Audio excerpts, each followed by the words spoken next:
Come here.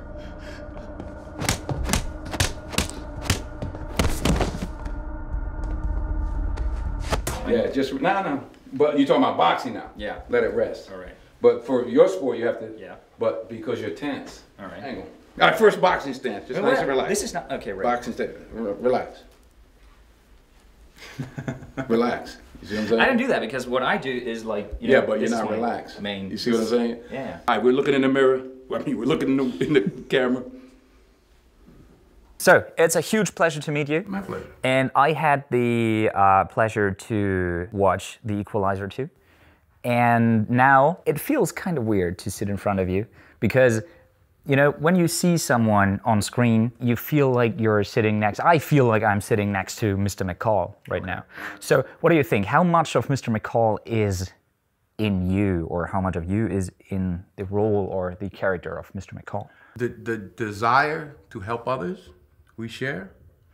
The desire for justice and equality, we share. The methods, the methods that we use are different between me and McCall. Obviously. Okay, this was, yeah. But in terms of the physical stuff, you know, even in making the film, the stunt guys and the experts that work with me, martial arts guys, all kinds of guys, we try to take advantage of my boxing. Mm-hmm. So we use that left hook.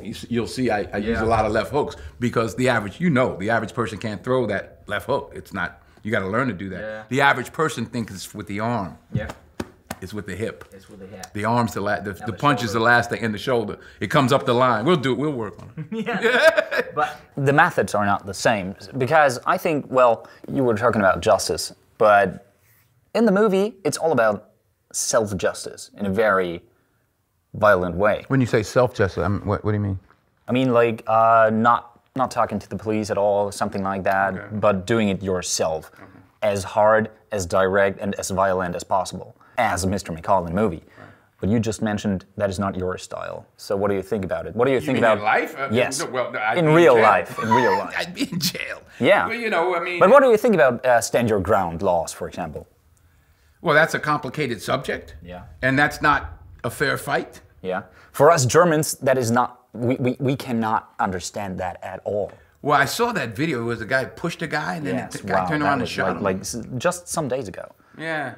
I watched it online, and I was like, what the hell? This is legal? Because he is a free man. Well, it goes back to what I said about the gym. What I learned, leave people alone. You know, now, it's not fair that this man had a gun. I'm not justifying what he did, but he could have been you. And what if that guy, okay, if he had pushed you, what would you have done? That's what I'm saying. You'd have handled it, right? I think I would have raised my voice first, and then I maybe would have pushed back. But I'm not, you know. I'm not saying you had a gun. Not with a gun. I'm saying not with a gun. I'm saying. Well, really, yeah, what do you think? I know what you mean. Self-defense is something important. I think also, like you know, and I know, because we fight. That's something that's a last resort. Yeah. For the average bully, punk. Yeah. That violence is the first resort, and that's obviously only enhanced or made worse by with guns. Yeah. Du hast heute an die falsche Tür geklopft, Opa.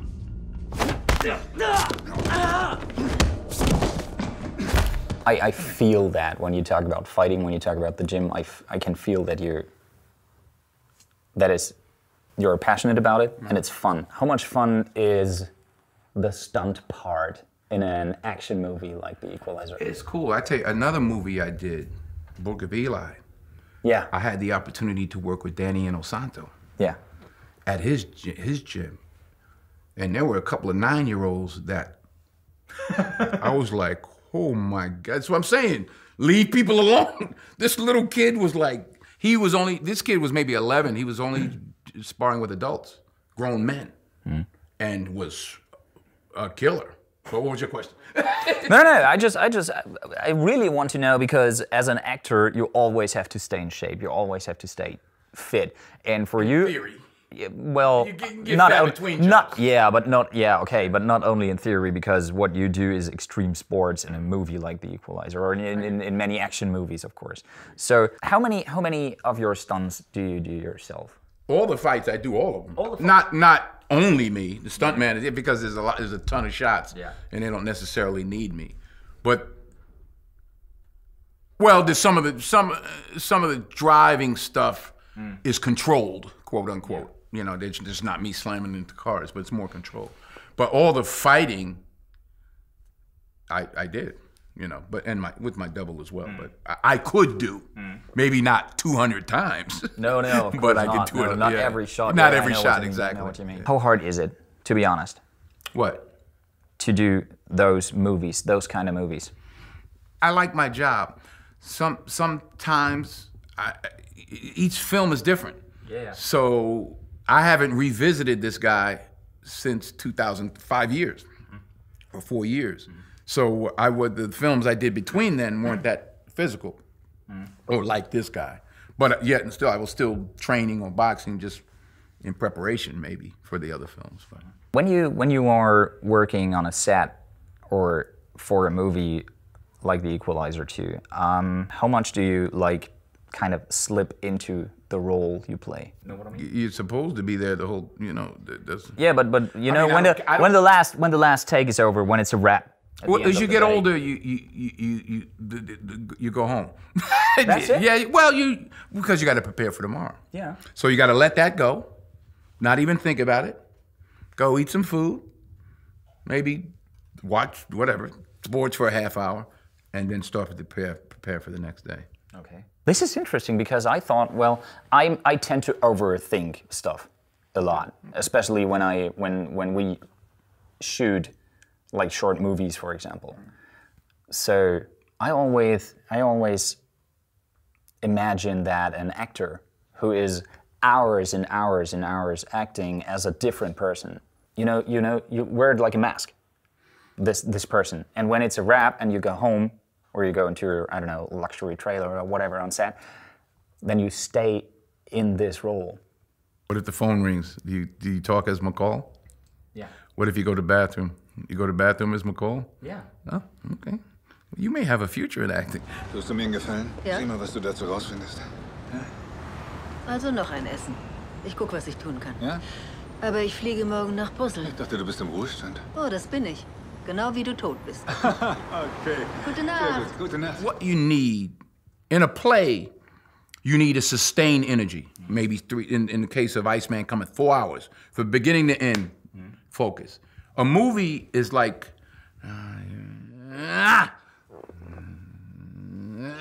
so you get ready for that 2-minute moment or that. So all the energy goes to that. So I don't want to waste the energy on that 2-minute moment by trying to all day, at the same time, I want to stay focused. So I may not want to talk to everybody, or that's why you do go to your trailer, because you want to be quiet. You want to stay focused on what you're doing. At the same time, you sometimes have to give your brain a rest. Just keep working at it. I mean, there's no magic potion. I mean, I can tell you're number one, you're an athlete, so you're disciplined. Yeah. Well, you know what it takes. Do what it takes. So right. I think we have to do what it takes, because we were talking about my footwork, and that's terrible, and you saw that before the interview. It was. And I definitely need some advice for my footwork, so let's do that. All right, first of all, get that toe. You're giving me too much of it. Yeah, yeah. Right? Then we relax. Now, you're protecting your head, so if I came this way, okay. And if I came this way, all right. Right? But if I came, also you got to roll with the punch. Yeah. Like, okay, give me wide punches. Give me a wide punch. So, right, here's what I'm saying. Go slow. See, a wide punch. Give me a wide punch. No, give me come from the outside. This turn leads to that turn. Right. You see what I'm saying? You start, so if I give you a wide punch, that's leading to, right. But don't meet me too far out there, because I may be going. Yeah, I see. You see what I'm saying? I see. So you want to protect yourself. Mm-hmm. You want to keep a nice angle. You want to be relaxed. Yeah. Now let me show you about the hook.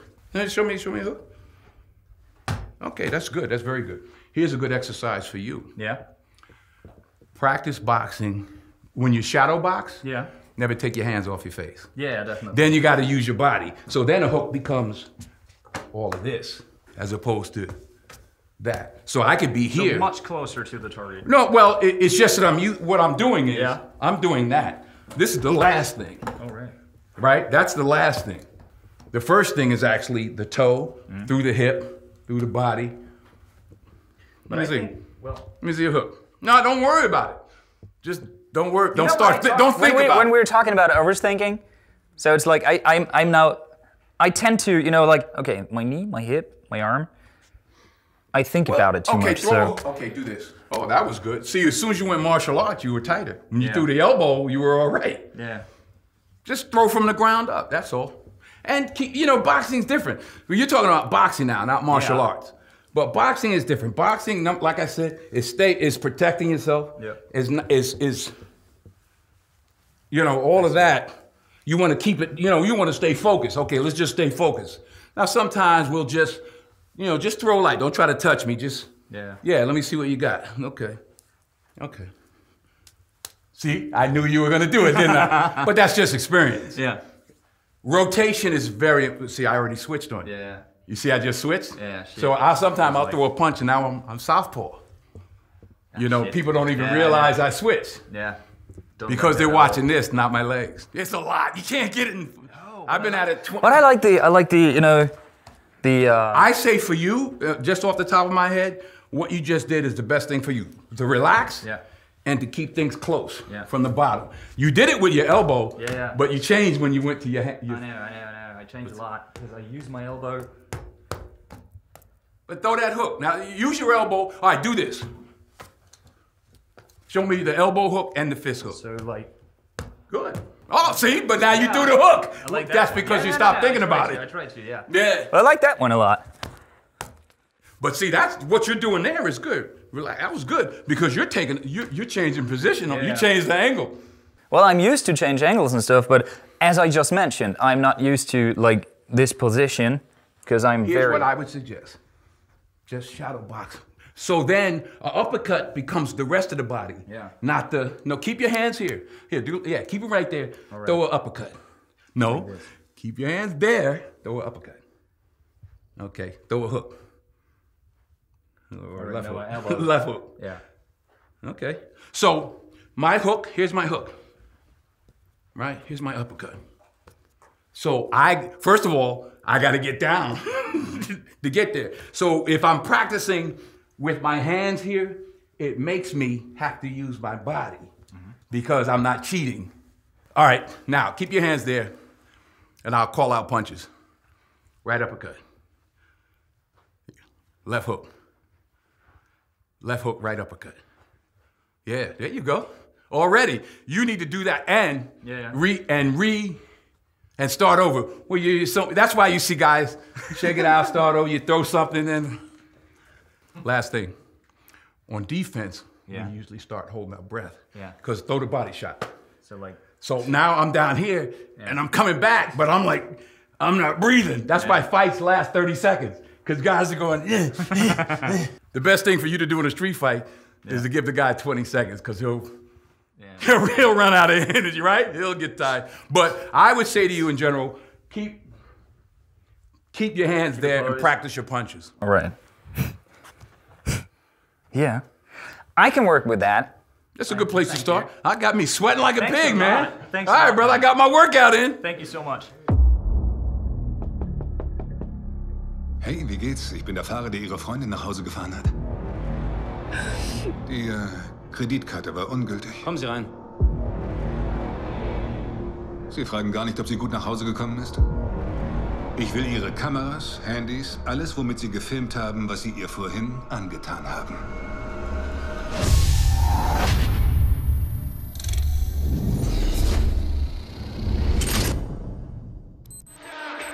Du hast heute an die falsche Tür geklopft, Opa.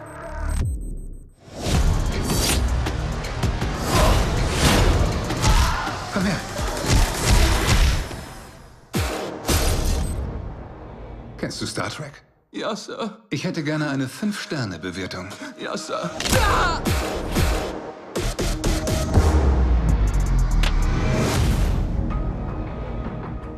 Robert, ich habe nachgedacht. Es ist wirklich toll, dass du all diesen Fremden hilfst. Aber das wird das Loch in deinem Herzen nicht ausfüllen. Es ist meine Pflicht, dir solche Sachen zu sagen. Ich bin die einzige Freundin, die du hast.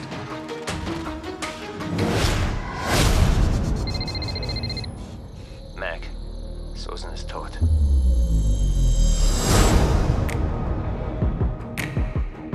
Susan hat in einer gefährlichen Welt gearbeitet. Ich habe mir alle Überwachungsvideos angesehen. In dem Zimmer ist noch was anderes passiert. Wer hat das getan?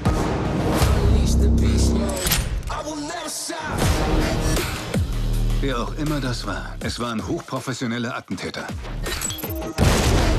Die verwischen ihre Spuren. Niemand ist sicher.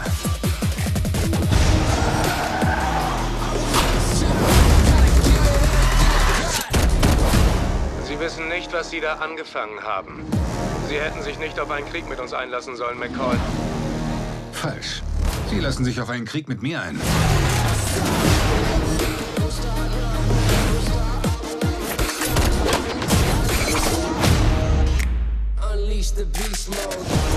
Ihr Fehler war, meine Freundin zu ermorden. Davon gibt es kein Zurück.